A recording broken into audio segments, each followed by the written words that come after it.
tare da ni Wadata daga mujallar Duniyar Fasaha.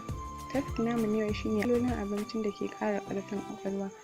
Muna sanin da rawar da abinci mai kyau ke takawa wajen bunƙasa lafiyar jikinmu da inganta ayyukan da gaɓoɓi ke gudanarwa. Amma sau da yawa mukan manta da rawar da wannan abincin ke takawa wajen ba wa ƙwaƙwalwarmu lafiya da ƙarfin yin aikinta. Kasancewar ƙwaƙwalwa a cikin ƙoshin lafiya a koda yaushe ba ƙaramin muhimmanci yake da shi ba, duba da yadda babu sashen jikinmu da zai aikatu ba tare da ita ba.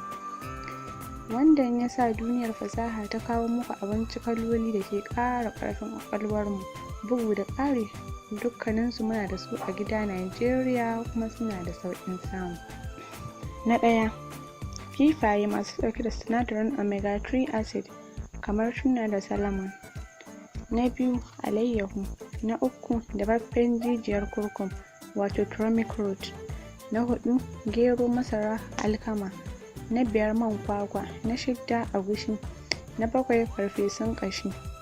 Na takwas, tumatur. Na tara, wake. Na goma, gyaɗar yarbawa.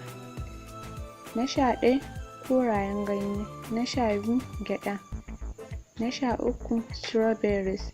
Dukkan waɗannan abincin na ƙunshe da sinadarin da ke ƙara ƙarfin ƙwaƙwalwa, ƙara natsuwa, rage mantuwa, su kuma ba wa ƙwaƙwalwa abincin da take buƙata domin yin aikinta yadda ya kamata.